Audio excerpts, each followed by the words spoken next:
तो प्यारे बच्चों, आज हम आपकी कक्षा 7वीं की मैथमेटिक्स अर्थात गणित इसका शुभारंभ करते हैं। और देखिए, आपके पहले अध्याय में यहाँ पर दिया हुआ है पूर्णांक। ठीक है, कक्षा 7 गणित अध्याय 1 पूर्णांक।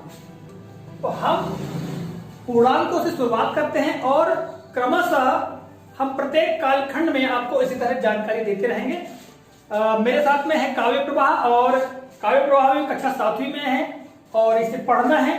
तो देखिएगा, जो जानकारी मैंने अभी काव्य प्रवाह को पढ़ाई है, यहाँ पर पहले भूमिका, और भूमिका को पढ़ाने के साथ साथ कुछ पुनरावलोकन किया है पूर्णांकों के संदर्भ में। तो इसमें जो चैप्टर है, तो प्रथम चैप्टर में जो महत्वपूर्ण जो प्रश्न बन रहे हैं, तो महत्वपूर्ण प्रश्नों में सबसे पहला प्रश्न क्या है? देखो यहाँ काव्य, पूर्णांक क्या है, उदाहरण दीजिए। अब देखो, क्योंकि तुम्हारा जो सबसे पहला अध्याय है, क्या देख रहे हो? पूर्णांक। पूर्णांक है ना? यस। हाँ, तो पूर्णांक क्या है, किसे कहते हैं, इसके बारे में समझना है। क्योंकि हमने कक्षा 6वीं में पिछले साल पढ़े हैं, है ना, पूर्ण संख्याओं के बारे में, प्राकृत संख्याओं के बारे में और पूर्णांकों के बारे में भी पढ़े हैं। अब हम इसका थोड़ा सा पुनरावलोकन कर लेते हैं। तो देखिए, यहाँ पर मैंने उत्तर लिखा है और बहुत ही सारगर्भित और सरल शब्दों में उत्तर है। क्या लिखा है? पढ़ो जरा काव्य, पढ़ो, उंगली रखी पढ़ो। संख्याओं का वह संग्रह समुच्चय जिसमें प्राकृत संख्याएं एवं इनके ऋणात्मक मान के साथ शून्य सम्मिलित हो को पूर्णांक संख्याएं कहते हैं। बिल्कुल समझ में आ गया। तो देखो, संख्याओं का वह संग्रह, संग्रह मतलब एक समुच्चय, है ना, जब इकट्ठा कर दिया जाए तो वह संग्रह। तो संख्याओं का ऐसा संग्रह या वह संग्रह या जिसे हम समुच्चय कहते हैं, ठीक है, जिनमें की प्राकृत संख्या सम्मिलित हो। प्राकृत संख्या मतलब 1 2 3 4 5 6 7 8 से लगा करके अनंत तक गिनते जाए तो ये समस्त प्राकृत संख्या है। एवं इनके ऋणात्मक मान, यदि प्राकृत संख्याओं में प्रत्येक संख्या के आगे हम ऋण लगा दें, यानी ऋण 1 ऋण 2 ऋण 3 ऋण 4 ऋण 5 ऋण 6 ऋण 7 ऋण 8 ऐसे लेके चले तो अनंत तक इधर भी, और साथों साथ इनके क्या शामिल हो? शून्य शामिल हो। तो इन समुच्चय को, यानी संख्याओं के ऐसे समुच्चय को, ऐसे संग्रह को हम क्या कहते हैं? पूर्णांक संख्या कहते हैं। यहाँ पर उदाहरण दिया है। उदाहरण क्या दिया है? देखो, हमने यहाँ पर डेढ़ कर दिया है। इस डेढ़ का मतलब क्या है कि इधर भी अनंत तक संख्याएं हैं, और हमने लिखना शुरू किया है। मान लो ऋण 11 ऋण 12 यह था, है ना, तो हमने ऋण 10 से लिखना शुरू किया है। ऋण 10 ऋण 9 ऋण 8 ऋण 7 ऋण 6 ऋण 5 ऋण 4 ऋण 3 ऋण 2 ऋण 1, और फिर हमने क्या लिख दिया? शून्य लिख दिया। इसके बाद में 1 2 3 4 5 6 7 8 9 10 के आगे भी हम डेढ़ कर देते हैं, तो ये आगे तक अनंत तक ये संख्याएं गिनते हुए चले जाते हैं। तो इस तरह से ये संख्याओं का ये संग्रह है, या इसे हम समुच्चय कहते हैं, और यही संख्याएं क्या कहलाती हैं? पूर्णांक संख्याएं कहलाती हैं। समझ आ गई बात बेटा? यस। हाँ, तो देखो, पूर्णांक संख्याओं में प्राकृत संख्याएं सम्मिलित है। देखो, यहाँ 1 से लेकर के हम आगे बात करें तो अनंत तक की प्राकृत संख्याएं भी पूर्णांक संख्याओं में शामिल है। फिर साथ साथ पूर्ण संख्या भी शामिल है। पूर्ण संख्या क्या होती है? पिछली कक्षा में आपने पढ़ा होगा कि पूर्ण संख्याएं, यदि प्राकृत संख्या में शून्य को सम्मिलित कर दिया जाए तो वे सारी संख्याएं क्या कहलाती हैं?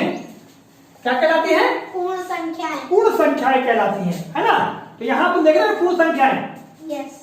तो ये पूर्ण संख्या भी पूर्णांकों में सम्मिलित है। और प्राकृत संख्याओं में यदि हम सब में ऋण लगा दे तो ये जो संख्याएं बन जाती है, ये ऋणात्मक मान, तो ये भी इसमें शामिल हो जाते हैं, है ना। तो इस तरह ये सारा जो संख्याओं का संग्रह है, समुच्चय है, ये क्या कहलाता है?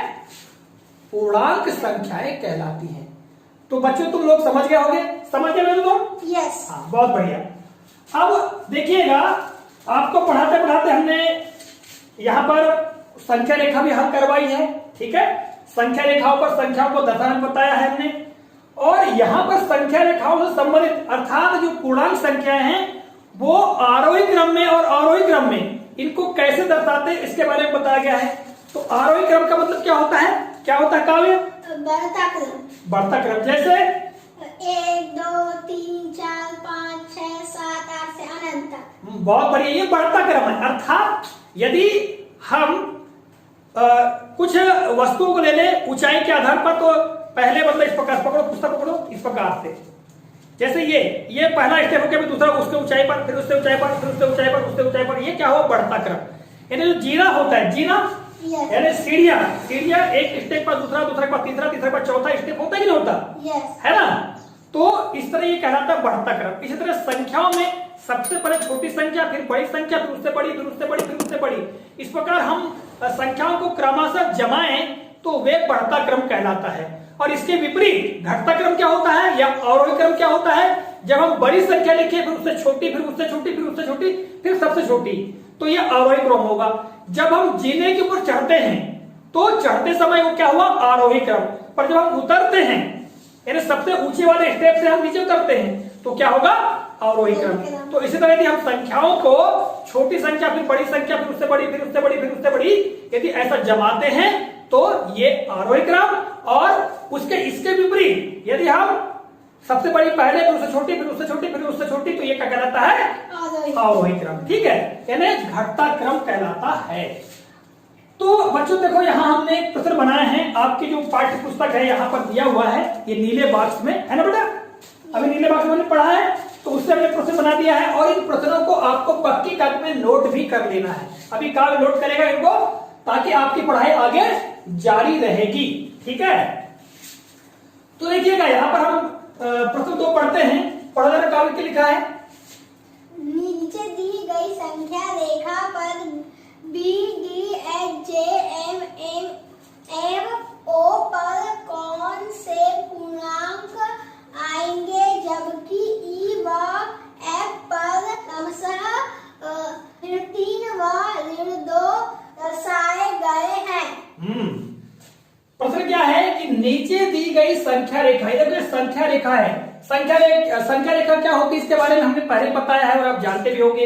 एक ऐसी रेखा होती है जिस पर समान दूरी पर बिंदुओं को दर्शाया जाता है। ये बिंदु हमने समान दूरी पर दर्शा दिए और इसमें हम निश्चित अंक को दर्शा दिए, तो यह होगी संख्या रेखा। ठीक है, तो संख्या रेखा पर देखिए B D H J M और ओ, यानी बी डी, इसके बाद में क्या दिया है? एच जे एम और ओ पर कौन से पूर्णांक आएंगे, यानी आपको यहां पर कौन से पूर्णांक आएंगे बताना है। और जबकि क्या कहा गया है? ई, ये ई है, ये ई और एफ, इन पर क्रमशः ऋण 2 और ऋण 3 दर्शाए गए हैं। यहां पर देखो ऋण 3 और ऋण 2 दर्शा दिए गए हैं। तो अब आपको ये बताना है कि बी पर क्या आएगा, जरा क्या बता, जरा क्या आएगा बी पर, और समझा तो ये बताना। ये ई और एफ पे -3 और -2 है।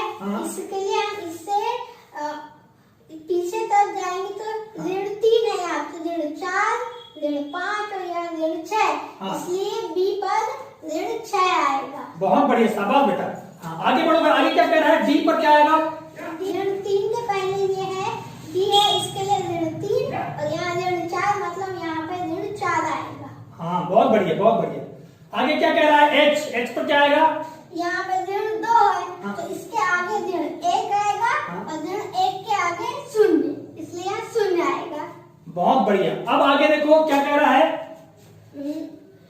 एच के बाद में जे, तो एच पे 0 है, इसके लिए आई पे 1 आएगा और जे पे 2 आएगा। हाँ, बहुत बढ़िया।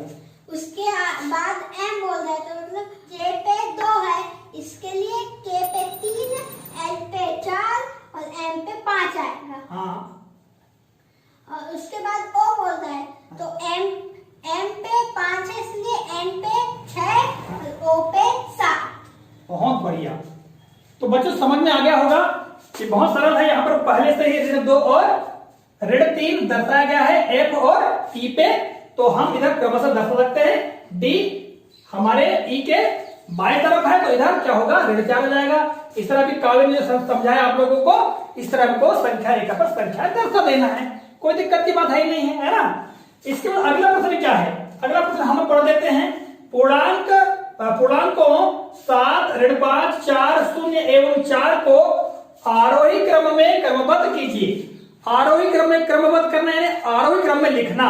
आरोही क्रम में क्रमबद्ध करने का मतलब जमाना, आरोही क्रम में हम जमाएंगे और अपने उत्तर की जांच करने के लिए उन्हें एक संख्या रेखा पर अंकित कीजिए। और उत्तर की जांच करने के लिए क्या करना है, एक संख्या रेखा का निर्माण करना है और उसमें इन संख्याओं को लिख देना है। तो कहा जरा आरोही क्रम में लिखो बेटा, जरा यहां आपको उसे हल लिख देना चाहिए, हल या उत्तर, ठीक है, यहां उत्तर लिख देंगे, ठीक है। चलो इनको आपको क्या करना है, आरोही क्रम में जमाना है। तो ये यहाँ पर हम हल करेंगे। तो यहाँ पे सबसे छोटी संख्या है ऋण 5, इसलिए हम सबसे पहले लिखेंगे ऋण 5। उसके बाद उससे बड़ी संख्या यहाँ पे है ऋण 4, तो हम यहाँ लिख देते हैं ऋण 4, फिर कॉमा लगाएंगे, फिर और उसके बाद बड़ी संख्या है 0, इसलिए हम 0 लिख देंगे। उसके बाद बड़ी संख्या है 4, तो हम कॉमा लगा के 4 लिख देंगे। फिर उसके बाद बड़ी संख्या 7, इसलिए हम कॉमा लगा के 7 लिख देंगे। बहुत बढ़िया। तो देखो बच्चों, यहाँ पर इनको आरोही क्रम में जमाना था, तो सबसे पहले आपको ये ज्ञान होना चाहिए पूर्णांक संख्याओं में कि कौन सी संख्या सबसे छोटी है, कौन सी संख्या उससे बड़ी है, तो उससे बड़ी कौन सी है। जैसा कि हमने आपको पहले बताया कि प्रत्येक ऋणात्मक संख्या वो 0 से छोटी होती है और प्रत्येक ऋणात्मक संख्या प्रत्येक धनात्मक संख्या से छोटी होती है। अर्थात ऋणात्मक संख्या में जिस संख्या का मान बड़ा लगता है, क्योंकि वो उतनी ही छोटी होती है। जैसे यहाँ पर 5 दिया है और 5 के आगे ऋण लगा है, परंतु ये ऋण 4 से भी छोटी है ना, ये आपको याद रखना पड़ेगा। और उससे छोटी ऋण 4 है ना। यदि यहाँ ऋण 1 होता तो ऋण 1 ऋण 4 से बड़ी होती है ना। अब यहाँ 0 देखिए, ये 0 जो है, ये 0 ऋण 4 ऋण 5 दोनों से बड़ा है, फिर इससे बड़ा क्या है, 4 है और फिर 7 है। अब इसको हमको संख्या रेखा पर दर्शाना है अपने उत्तर की जांच करने के लिए। तो हम उत्तर की जांच करने के लिए यहाँ पर हम क्या करेंगे, जैसा कि ऊपर दर्शाया गया है उसी तरह हम यहाँ पर दर्शा देते हैं ए, ठीक है, बी, सी, डी, है ना, ये ई, यहाँ पर एफ, यहाँ पर हम जी दर्शा देते हैं, यहाँ पर एच, यहाँ पर आई, यहाँ पर जे, यहाँ पर के, यहाँ पर एल, यहाँ पर एम, यहाँ पर एन, इस प्रकार हम दर्शा देते हैं।